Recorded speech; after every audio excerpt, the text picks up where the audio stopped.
ஓஹோ, அப்ப இந்த இடமெல்லாம் அவங்களோடது இல்ல. இங்க பாத்தீங்கன்னு வச்சுக்கோங்களேன், இந்த புல்லு மடிஞ்சிருக்கு பாத்தீங்களா, இது எல்லாமே இப்ப நம்ம பார்க்க வரவங்களோட இடம். இந்த சைடு இந்த ஒண்ணும் போடாம காஞ்ச மாதிரி கிடக்கு பாத்தீங்களா, அதுல தண்ணி பசனமே கிடையாது. அதெல்லாம் வானமத்த பூமி அவங்க அண்ணனுக்காக ஒதுக்கி விட்டாங்க. சரி சரி, இந்த இடத்தெல்லாம் கொடுப்பாங்களா? அதெல்லாம் தரமாட்டாங்கங்க. ம். ஆனா இந்த சைடுல வாங்கினாலும் ஒன்றும் பிரயோஜனத்துக்கு இருக்காம போயிடும். ஆமாங்க, அது ஒன்றும் பிரோஜனத்துக்கு இருக்காது. இப்ப இந்த பக்கம் பாத்தீங்கன்னா ஃபுல் அண்ட் ஃபுல் நீர்ப்பாசனம் இருக்கு. இந்த இடத்துல எல்லாம் ஒண்ணுமே இல்ல. இன்னும் இந்த இடத்துல எல்லாம் இந்த கள்ளி செடி இந்த முள்ளு செடி எல்லாம் வளர்ந்து கிடந்துச்சு. அதெல்லாம் இப்ப வெட்டி விட்டுருக்காங்க போல இருக்கு. வெட்டி விட்டு இந்த மாதிரி வச்சிருக்காங்க. ஓஹோ, என்னவுமா ஆளுங்க வந்திருப்பாங்கன்னு சொன்னேன், இன்ன வரைக்கும் ஆளை காணோம். மணிக்கு வருவாங்கன்னு சொன்னேன், இப்போ மணி 12 போச்சு. இதுக்கப்புறமா அவங்க வருவாங்கன்ற நம்பிக்கையே இல்லை. கடையை வேற பூட்டி போட்டு வந்துட்டோம். அவன் வேற வர கஸ்டமர் எல்லாம் பிடிச்சிருப்பான் நேரத்துக்கு. ஐயே, எப்பா பார்த்தாலும் கஸ்டமர் கஸ்டமர் கஸ்டமர்னு எதுக்கு இப்படி கஷ்டப்பட்டுக்கிட்டே கிடக்குறீங்க? நம்ம வாழ்க்கையை நான் தூக்கி அங்க வைக்கணும்னு நினைச்சுக்கிட்டு இருக்கேன். இன்னமும் ஒருத்தன் 2 பேரை வச்சுக்கிட்டு உங்க பாடு பெரும்பாடுதாங்க. இந்த சுருளி பையன் இருந்தானாவது அவனை பாத்துக்க சொல்லி கடையை விட்டுட்டு வந்தா அவன் பாட்டுக்கு பாத்துப்பான். அவனும் ஏதோ பொண்ணு பாக்குறேன் கல்யாணம் காய்ச்சுன்னு அவனும் ஓடிட்டான். மத்த எவனையும் நம்பி கடைக்குள்ள விட முடியாது. எதையாவது களவண்டுட்டு போயிட்டாலும் ஒன்றும் பண்ண முடியாது. கடையை வேற பூட்டி போட்டு வந்துட்டோம்ல. இது ஒரு நாள் பொழப்பு. அங்க கடையை மூணுனா வாழ்நாளுக்கு அவன் அமைக்கிட்டு போயிருவான். ஐய கொஞ்ச நேரம் பொறுங்க, வந்துருவாங்க. அடிச்சுக்கிட்டு தான் கிடக்குறீங்க. ஓ, இவகிட்ட நான் என்னத்தன்னு சொல்றது? போ பார்த்து பேசி நம்ம லெவலுக்கு முடிச்சு கொடுங்க. ரொம்ப அதிகமா இருந்துச்சுனாலும் எனக்கும் கொஞ்சம் சிரமம். புரிஞ்சுக்கோங்க அண்ணே. அதெல்லாம் நீங்க கவலையே படாதீங்க. நம்ம சொல்றதா ரேட்டு. அவங்களாம் வந்துட்டு நீங்க அவ்வளவு கொடுங்க இவ்வளவு கொடுங்கன்னு கேட்க மாட்டாங்க. அடிச்சு நம்ம சொல்லுவோனே. எப்படியோ ஒண்ணு எனக்கு நல்லபடியா முடிச்சு கொடுங்க. வாங்கண்ணே வாங்க. ஏங்க அங்க பாருங்க, வந்துட்டாங்க. வாங்க வாங்க வாங்க. என்னண்ணே இம்பிட்டு நேரம் காக்க வச்சுட்டீங்க? நாங்க வந்து எவ்வளோ நேரம் ஆகி போச்சு தெரியுங்களா? இல்லம்மா, தப்பா எடுத்துக்காதீங்க. 10 மணிக்கே வருவோன்னு பார்த்தோம். ஐயா வரது கொஞ்சம் லேட் ஆகி போச்சு. அது ராகாலம் ஏமகண்டா அது இதுன்னு அவங்க வீட்டில் வந்து எல்லாம் பொறுத்து தான் போகணும் அப்படின்னு சொல்லிட்டாங்களாம். அதான் அண்ணன் வரது கொஞ்சம் லேட் ஆயிடுச்சு. அப்புறம் அப்படியே இடத்தெல்லாம் சுற்றி காட்டிட்டு வந்தேன், அங்கே எல்லாம் இருக்குன்றதெல்லாம். அதான் கொஞ்சம் லேட் ஆகி போச்சு. நாங்களும் கடையை பூட்டி விட்டு வந்திருக்கோங்க. கம்முனு இருங்க. அதனால என்னண்ணே, எல்லாத்தையும் சுத்தி பார்த்துட்டீங்க தானே? இல்ல நம்ம காடெல்லாம் சுத்தி காட்டிட்டீங்க தானே? அதெல்லாம் சுத்தி காட்டிட்டேமா. ஐயா, இடம் பிடிச்சிருக்குங்களா? அதெல்லாம் குறைய சொல்ல முடியாதுமா, நல்லா இருக்குது. எனக்கு மனசுக்கு நிறைவா இருக்கு, பிடிச்சிருக்கு. ஐயா, நாங்களே எங்க இடத்த பத்தி பெருமையா சொல்லக்கூடாதியா? எதோ போட்டாலும் மண்ணுல போட்டது பொண்ணா முளைக்குன்ற கதையா? இதுல மட்டும் அறுவடை பண்ணணும்னு வச்சுக்கோங்களேன், நாங்கெல்லாம் காலம் முழுக்க உக்காந்து சாப்பிட்ற இடங்கய்யா. இப்பயும் கொடுக்கறதுக்கு மனசு இல்லை. ஆனால் என்ன, இப்போ நாங்கள் பருத்தி கடை வச்சுருக்கோம். கடையும் பார்த்துக்கிட்டு இதையும் பார்த்துக்கிட்டு எங்களால் முடிய மாட்டேங்குது. அதான் சரி, யார்கிட்டையாவது கை மாற்றி விடலான்னு பார்த்தா நம்பிக்கையான ஆள் யாரும் இல்லை. சரி, ஒரே இது விற்றுப்பிட்டு காதை வாங்கி போட்டோம்னா ஏதாவது ஒன்று பண்ணிக்கலான்ட்டு தான் உங்களை மற்றவங்கெல்லாம் வந்துட்டு தண்ணி இருக்கும் அது இருக்கும் இது இருக்குன்னு சொல்லுவாங்க. ஆனால் வந்து அந்த காட்டிலலாம் அப்படி இருக்குமான்றது தெரியாதுங்க. நிறைய பேர் ஏமாற்றி போடுவாங்க. ஆனால் நம்ம காட்டில் அப்படி இல்லைங்கய்யா. இங்கே பாருங்க, இந்த இடத்துல குளம். இதில் வந்து மீனை போட்டு வச்சோம் வளர்த்தோம்னு வச்சுக்கோங்களேன், நல்ல வருமானம் பார்க்கலாம். அதுவும் இல்லாமல் அங்கே கிணறு இருக்குது. கிணத்துலேயும் மீனை போட்டு வளர்த்துக்கலாம். தண்ணி நிறைய இருக்குது. வெயில் காலத்துலேயும் வத்தாமல் இருக்கிற ஒரே கிணறுனா அது நம்ம ஊர் தான். அதுவும் நம்ம வீட்டு கிணறு தான். பார்த்துக்கோங்க. என்னண்ணே ஏன் வாயை பார்த்துக்கிட்டு இருக்கீங்க? சொல்லுங்க, அப்புறம் நான் என்ன பொய் சொல்கிறேன்னு நினைப்பாரு. அண்ணே, நீங்களே பார்க்குறீங்களே எப்படி இடமெல்லாம் நல்லா பசுமையாக இருக்குன்னு. அந்த பக்கத்தில் அவங்க முதல்ல இதில் மீனை போட்டு தான் வளர்த்தாங்க. அப்புறமேட்டுக்கு அதெல்லாம் எடுத்துட்டாங்க. இப்போ நீங்கள் தான் பார்த்து சொல்லணும். ஓ, சரிங்க. நம்ம வந்து விவசாய குடும்பம் தான் ஆதியிலேருந்து. நம்ம பையன் வந்து வெளிநாட்டுக்கு போகணும்னு சொல்லிட்டான். அதனால தான் சரி, அடகு வச்சு பார்க்கறதுக்கு பணம் பெருசாக வரல. சரி, நிலத்தெல்லாம் விற்று தான் பையனை வெளிநாட்டுக்கு அனுப்புனேன். இப்போ பையன் வந்து நல்லா கை நிறைய சம்பாரிச்சிட்டான். வாங்கின கடனெல்லாம் அடைச்சிட்டோம். சரி, பையனோட காசை சும்மா எதுக்கு போய் அதை பொருளில் போட்டாலும், காரை வாங்கினாலும் அது ரிப்பேர் ஆகும் அது இதுன்னு ஊருப்பட்ட செலவு. சரி, அதில் போட்டு அழிக்க வேணாம், இந்த மாதிரி ஒரு நிலத்துல போடுவோம் அப்படின்னு நினச்சேன். சரி, நிலத்துல தான் போடுறான். விவசாய நிலமாக போட்டால் கடைசி காலத்தில் ஒரு பண்ணை விடையோ ஏதோ ஒன்று கட்டிவிட்டு ஒரு ஆடை மாடை வாங்கி மேய்ச்சிக்கிட்டு காலத்தை ஓட்டி போடலாம். வெளிநாட்டில் வேலை செய்ய பிடிக்கலனா அப்படின்னு சொல்லி தான் இந்த மாதிரி இடம் வாங்கணும்னு வந்தேன். எனக்கு மனசுக்கு நிறைவா இருக்கு. மொத்தமா 2 ஏக்கரும் கொடுக்குறீங்களா? இல்லைங்க, 1 ஏக்கர் தான். 1 ஏக்கர் மட்டுமா? ஏங்க பைத்தியமா உங்களுக்கு பிடிச்சிருக்கு? 1 கொடுத்தா வெறும் 10 லட்சம் தான் கிடைக்கும். 2ஐயும் கொடுத்தா 20 லட்சம் ரூபா கிடைக்கும். நீங்களா வந்து இந்த விவசாயத்தெல்லாம் பார்க்க போறீங்க, வைக்க போறீங்க. நம்ம கடனை பார்க்க ஆரம்பிச்சோன்னா அப்படியே ஓடிடணும். மாத்தி மாத்தி பேசிக்கிட்டு இருக்காதீங்க. ஏய், என்னடி பேசிக்கிட்டு இருக்க? அவங்களே இடத்த வித்துப்பிட்டோமேன்னு சொல்லித்தான் வயசான காலத்தில் வேணும்னு சொல்லி ஒரு இடத்தையாவது வாங்கணும்னு வாங்குறாங்க. நம்ம இருக்கிறதையும் கொடுத்துப்புட்டு பின்னாடி நம்ம பிள்ளைங்களுக்குன்னு ஒன்று வேணும்ல. ஐயய்ய, என் பிள்ளையெல்லாம் இந்த விவசாயம் பண்ணியெல்லாம் கஷ்டப்படணுன்ற எந்த அவசியம் கிடையாது. நான் இடத்த வாங்கி அதில் வீட்டை கட்டி அதை வாடகை விட்டு நான் சம்பாரிச்சிருவேன். சும்மா கடங்க வாயை மூடிக்கிட்டு நான் முடிவு எடுக்கிறேன்னா அதுக்கு மட்டும் தலையாட்டிட்டு நில்லுங்க. உங்களாலேயும் விவசாயம் பார்க்க முடியாது, என்னாலையும் விவசாயம் பார்க்க முடியாது. நம்ம 2 பேராலையும் விவசாயம் பார்க்க முடியலன்னா நம்ம புள்ள எப்படி வந்து பார்க்கும்? வாயிலையா வந்து பார்க்கும்? கொஞ்ச நேரம் ஒதுங்கி நில்லுங்க, நான் பேசிக்கிறேன். அண்ணே 2 ஏக்கர் மேதானே கொடுக்குறேன். நீங்க 2ன்றீங்க, அவரு 1ன்றாரு. அவருக்கு அதெல்லாம் தெளிவு இருக்காதுங்க. நாங்கள் 2மே தான் கொடுக்குறோம். ஓ சரிங்க. சரி, இடத்தெல்லாம் சுற்றி பார்த்துட்டீங்க, உங்களுக்கும் பிடிச்சிருச்சு. தண்ணி வசதிக்கு எந்த குறைவும் இல்லை. பொது ரோடெல்லாம் போட்டிருக்காங்க, பைபாஸ் ரோடெல்லாம் இருக்குது. நீங்களே அங்கே பாருங்க. அதெல்லாம் பார்த்துட்டு தான் வந்தோம். இங்கேருந்து ஒரு 5 கிலோமீட்டர் தூரத்துலேயே வந்து ஸ்கூல் இருக்குது. 2 கிலோமீட்டர் தூரத்தில் ரேஷன் கடை இருக்குது, பஸ் ஸ்டாண்டு எல்லாமே இருக்குது. நீங்கள் வெளியே எங்கிட்டும் போகணுன்னு அவசியம் இல்லை. ஊருக்குள்ளேயே அங்கே மருத்துவமனையெல்லாம் இருக்குது. ஆமாம் பார்த்தோம். நிறைய பேர் சொல்லுவாங்கண்ணே, தடிக்கு விழுந்தா ஸ்கூல் இருக்கும், மருத்துவமனை இருக்கும், அங்கே இருக்கும் இங்கே இருக்குன்னு. ஆனால் அதெல்லாம் பொய். நீங்கள் கண் கூட நம்ம இடத்த பார்த்துட்டீங்க. சொல்லுங்க, எம்பிட்டு ரேட்டு தரீங்கன்னு. நாங்களும் கஷ்டப்படுற குடும்பம் தாம்மா. இப்போதான் ஏதோ நாங்களும் கொஞ்சம் முன்னுக்கு வந்திருக்கோம். அதனால பார்த்து பேசி நீங்கள் தான் சொல்லணும். அண்ணங்கிட்ட சொன்னீங்களாம்மா, 1 ஏக்கருக்கு 10 லட்சம் தரேன்னு. 2 ஏக்கர் வச்சுருக்கோம், 20 லட்சம். ஆனால் வருங்காலத்தில் பார்த்தீங்கன்னா இடத்தோட விலை மதிப்பு அதிகம். ஏன்னா அப்போல்லாம் பார்த்தீங்கன்னு வச்சுக்கோங்களேன், வெறும் 5000 2000 அப்படி இருந்துச்சு இடம். இப்போ பார்த்தீங்கன்னு வச்சுக்கோங்களேன் 10 லட்சம் இருந்துச்சு. இனி வருங்காலத்துக்கெல்லாம் பார்த்தீங்கன்னா இன்னும் லட்சக்கணக்கில். நீங்கள் தான் பார்த்து கொஞ்சம் பேசி போட்டு தரணும். என்னப்பா அவங்க இப்படி கேட்குறாங்க? எம்மாடி, என்னம்மா மாற்றி மாற்றி பேசிக்கிட்டு இருக்க? ஏனே, வெளிநாட்டு பணம் உங்களுக்கு கமிஷன் வேணும்னா முடிச்சு கொடுங்க, இல்லாட்டி வேற ஆளை பாருங்க. நாங்கள் என்ன இல்லாமையா இருக்கோம்? ஏனே, இந்த மாதிரி இடம் போனாலும் கிடைக்காதுனே. அது இவ்வளோ தண்ணி வசதியோட கொடுக்குறாங்கன்னா இவ்வளோ இழிச்ச வைத்தனமான ஒரு குடும்பம் அமைகிறது பெரும் கஷ்டனே, புரிஞ்சுக்கோங்க. சரி, உங்களுக்கும் வேணாம் எனக்கும் வேணாம். 1 ஏக்கருக்கு ஒரு 12 லட்சம் அப்படி போட்டு ஒரு 24 கொடுத்துறவா? என்னன்னே 24? ரவுண்டா ஒரு 25ன்னு கொடுங்க. என்னம்மா அவ்வளோ பணம் கேட்குறீங்க? இந்த புரோக்கர் கமிஷன் இந்த அண்ணனுக்கு வேற காசு கொடுக்கணும். எங்களுக்கும் நிறைய செலவு இருக்குல்லண்ணே. அதுவும் இல்லாமல் இந்த மாதிரி இடம் இன்னும் 2 வருஷம் கழிச்சு விற்றீங்கனாலும் உங்களுக்கு டபுள் மடங்கு ட்ரிபிள் மடங்குல பணம் கிடைக்கும். சரி, அப்போ 25க்கே பேசிடலாம். இதுக்கு மேலே 1 ரூபா கேட்டாலும் சல்லி பைசா தர முடியாது. நான் வேற எங்கிட்டாவது இடத்த பார்த்துக்கிறேன். ஐயோ அண்ணே, அதெல்லாம் ஒன்றும் பிரச்சனை இல்லைண்ணே. 25 ரவுண்டாக கொடுத்துருங்க. என்னம்மா சந்தோஷம் தானே? சாமி சந்தோஷமே. அண்ணன் கஷ்டப்பட்டு இந்த இடத்தெல்லாம் உருவாக்குனா இன்னைக்கு ஒரு நிமிஷத்துல இவ கொடுக்கணும்ன்றா. என்ன பண்றதுன்னே ஒன்றும் புரியலையே. சந்தோஷமே, சந்தோஷம் இல்லாமல் போயிருமா? காசு ஏமா அதை எப்படிமா இப்போ தர முடியும்? ரெஜிஸ்டர் ஆஃபீஸில் வச்சு ரெஜிஸ்டர் பண்ணி தானே தர முடியும்.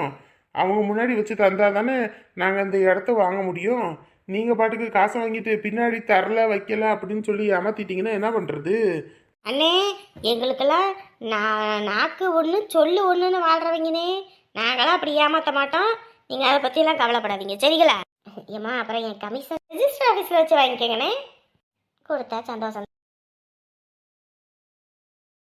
ஏன் இங்கே நின்றுட்டுருக்கீங்க? ஒன்றும் இல்லை, எங்கே ஒன்று ஆளை காணமேன்னு பார்த்தேன். இல்லைங்க, ரேஷன் கடையில் சரியான கூட்டம். அதான் சரி ஜாமானை வாங்கி வீட்டில் வச்சுப்புட்டு அப்புறம் வேகமாக வந்தேன். ஏன் என்னென்னு ஜாமான் போட்டாங்க? அரிசி பருப்பு பாமாயில் உளுந்துன்னு போட்டாங்க. கோதுமையும் போடலை, சீமனையும் ஊற்றலை. அதெல்லாம் அடுத்து வரேன்ட்டாங்க. சரி இருக்கிறத மட்டும் வாங்கி போட்டு வந்துட்டேன். அது சரி, என்ன பக்கத்து கடை பூட்டி கிடக்குது? அதான் நான் பார்த்தேன், என்ன கடை பூட்டி கிடக்கு, எங்கே போனா என்ன தெரியல, என்ன பார்த்துக்கிட்டு நிற்கிறேன். நமக்கு முன்னாடி வண்டி எடுத்துக்கிட்டு வந்தாங்களேங்க. அதுதான் நமக்கு முன்னாடி தான் வந்தான், ஆனால் ஆளை காணோம். அவங்களுக்கு என்னப்பா, 2 பேர் தான் கை நிறைய சம்பாதிக்கிறாங்க, நினச்சபடி எங்கிட்டும் போகிறாங்க வராங்க. நமக்கு என்ன நிலமா அப்படியா இருக்கு? நம்ம பையன் என்ன படிக்கணும், அதெல்லாம் பண்ணணும், ஊருப்பட்ட செலவு. அதுவும் சரிதான். அப்புறம் நம்ம காட்டில் சொட்டு நீர் பாசனத்துக்கு பேசலான் இருக்கேன். என்ன சாமிக்கிட்டையா? அவன் எப்படி தண்ணி தருவான்? அவன் தான் தரமாட்டான்னு தெரிஞ்சுதே. பக்கத்து இடத்துக்காரங்கிட்ட தான் பேசலான் இருக்கேன். மாதம் மாதம் இவ்வளோ தந்துடுறேன்ப்பா அப்படின்னு தென்னங்கண்ணை நட்டு வச்சோம்னா சொட்டு நீர் பாசனத்துக்கு சரியாக இருக்கும்ல. ஆமாங்க, இப்போலாம் தேங்காய் ஒன்றும் வாங்க முடியல. தேங்காய் ஊருப்பட்ட விலை விற்கிது. அதனால் அதையே செய்வோம். நமக்கு 10 காசு வரலினாலும் நமக்கு அப்புறம் நம்ம பையனுக்குன்னு ஏதோ ஒரு வருமானம் வந்துகிட்டு இருக்கும்ல. சரி சரி அப்ப பேசுங்க, என்னன்னு பார்த்து தென்னங்கண்ணை வச்சு விட்டுருவோம். சரி வா, வண்டியை நிறுத்தி போட்டு வா. இன்னைக்கே 10-15 பேர் வந்துட்டாங்க. எல்லாத்துக்கும் பேசி ரேட்டு கொடுத்து செட்டில் பண்ணுறதுக்குள்ள போதும் போதுன்னு ஆயிடுச்சு எனக்கு. இவங்க கடை பூட்டினது நமக்கு கொஞ்சம் ஆசையாகி போச்சு ஏங்க. அப்படியெல்லாம் சொல்லிக்கிட்டு இருக்காத, வா உள்ள வா. காலையில் எழுந்ததுலேருந்து ராத்திரி தூங்குற வரைக்கும் வேலை தான். வேலை இல்லாமல் ஒரு நிமிஷமாவது உட்கார முடியுதா? சி, முதல்லையாவது ஆடு மாடு மேய்ச்சிக்கிட்டு இருக்கும்போதாவது ஏதோ கொஞ்ச நேரம் உட்காரத்துக்குன்னு நேரம் இருக்கும். இந்த ஆள் என்னைக்கு தான் வேலைக்கு போகிறேன்னு சொல்லிட்டு ஆஃபீஸ் ஆரம்பித்தாரோ அன்னையிலேருந்து நமக்கு ஒரு நிமிஷம் கூட ஓய்வு இல்லை. நேரத்துக்கு காலையில் டிஃபன் செய்யணும், மத்தியானத்துக்கு சாப்பாடு மீல்ஸ் செஞ்சு கொடுக்கணும், ராத்திரிக்கும் அவருக்கு சப்பாத்தி போடணும். இதில் போதாத முறைக்கு இவ வேற வந்து உட்காந்துக்கிட்டு அது வேணும் இது வேணும்னு உயிர் எடுத்துக்கிட்டு இருக்கா. இந்த சமயக்கட்டிலேயே என் வாழ்க்கை ஓடி இப்போயே 3:30 ஆகி போச்சு. இந்த இனி 4 மணி 4:30 அவள் வந்துடுவா. இனி அவளுக்கு காவை காத்துக்கிட்டு உட்காந்துட்டு இருக்கணும்.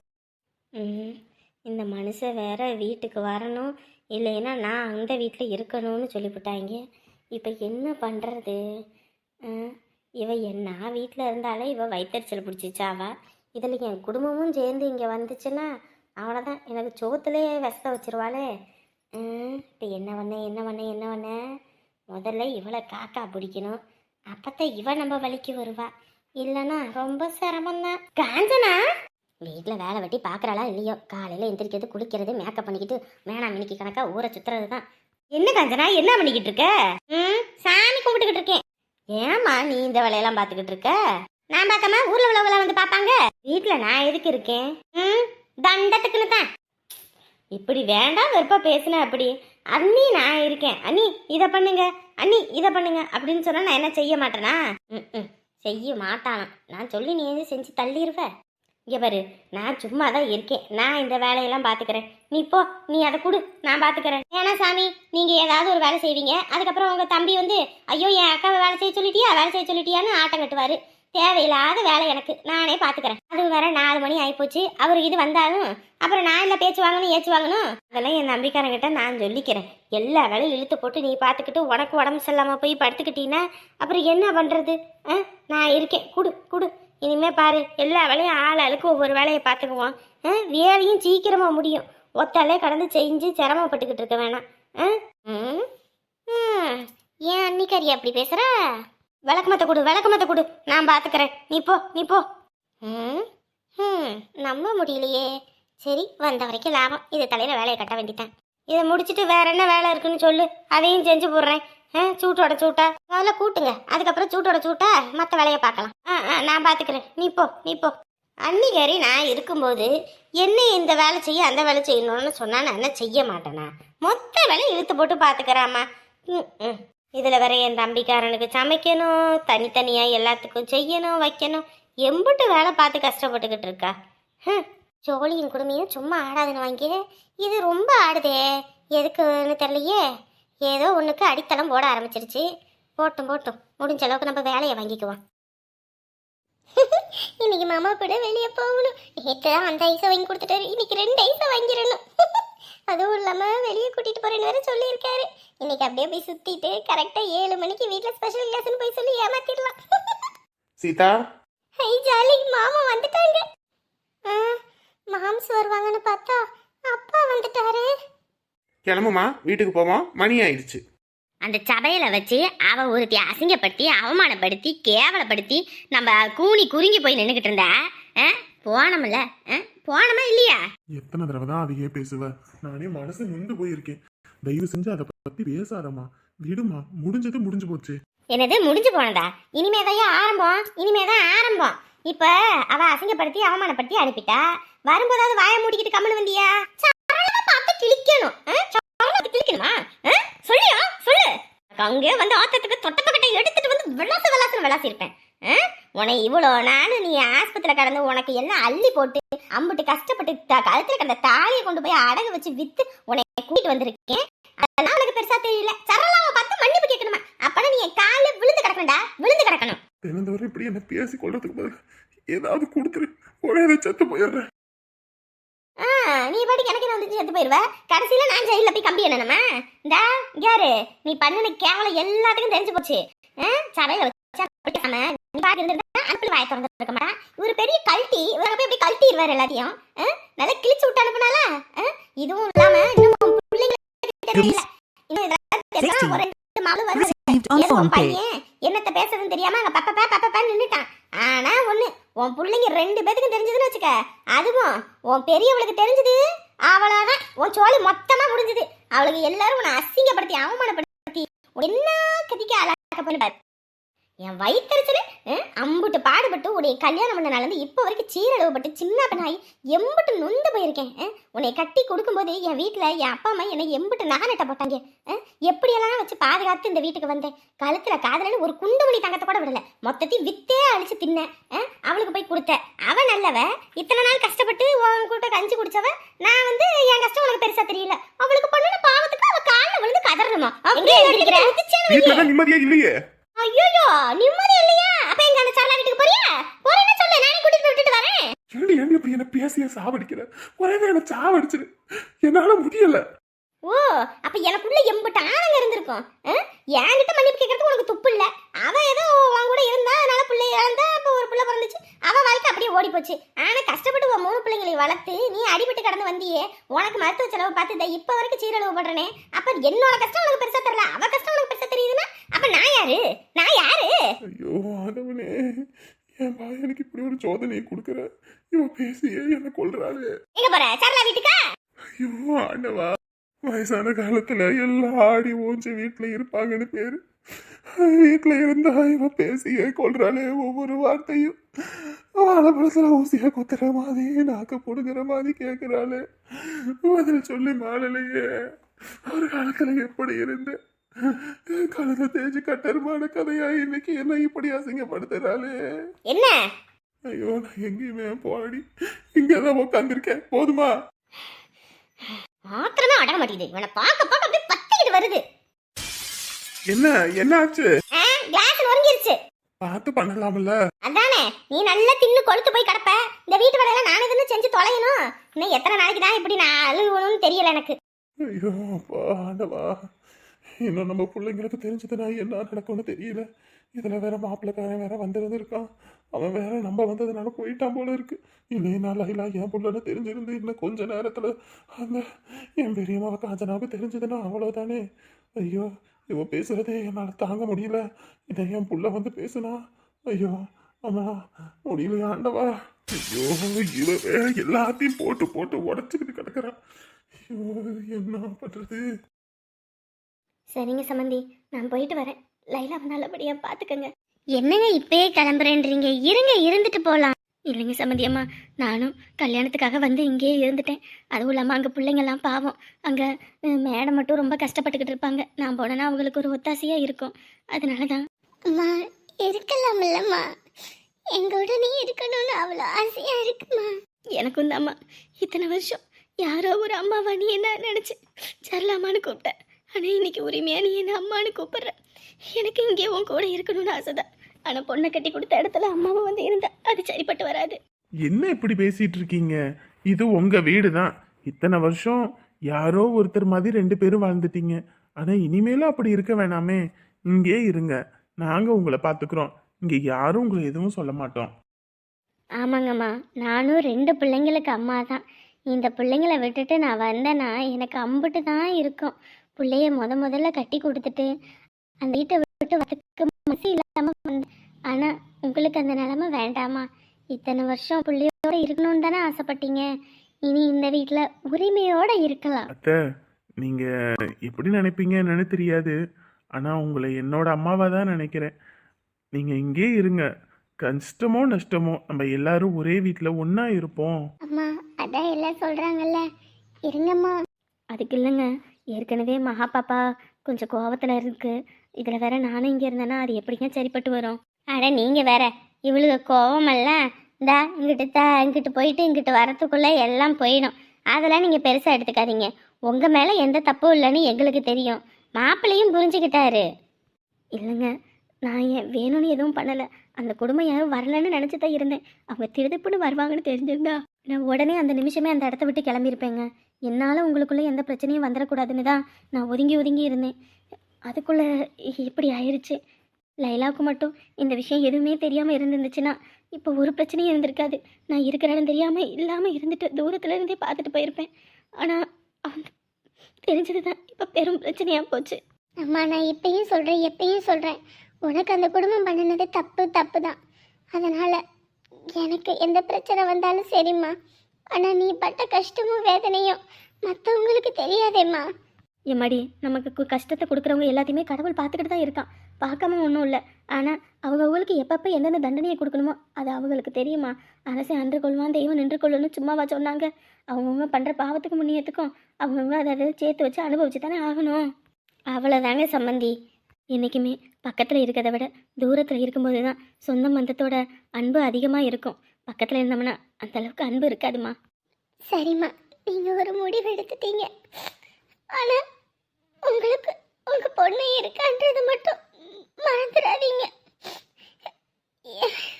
எப்பயுமே நீங்கள் இங்கே வரணும்னு நான் காத்துக்கிட்டே இருப்பேம்மா. கண்டிப்பாம்மா, கண்டிப்பாக நீங்கள் எல்லாரும் அங்கே ஆசிரமத்துக்கு வரணும். உங்களுக்காக நாங்கள் காத்துக்கிட்டு இருப்பேன். அதெல்லாம் கவலையே படாதீங்க, அவங்க அடிக்கடி வருவாங்க. அது மட்டும் இல்லை, ஆசிரமத்தில் சாப்பாடு ஆக்கி போடணும்னு நாங்கள் எல்லாம் நினச்சிக்கிட்டு இருக்கோம். நீங்களும் இருங்க, போகும்போது எல்லாரும் ஒன்றா போயிட்டு வரலாம். இல்லைங்கம்மா, இங்கே இருக்க சூழ்நிலை தான் எனக்கே தெரியும்ல. ஐயாவுக்கும் ஊருப்பட்ட கடன் இருக்குது. அதெல்லாம் நானும் பக்கத்துலேருந்து பார்த்துக்கிட்டு தானே இருந்தேன். உங்களுக்கு எதுக்குமா சிரமம்? எல்லாரும் அங்கே கண்டிப்பாக வரணும். நான் போயிட்டு வரேன். வேறில்லாத மரம் போல் என்னை நீ பூமியில் நட்டாயே, மண் பொன் மீது ஆசை துறந்து கண்ணூடாமல் நுழைத்தாயே.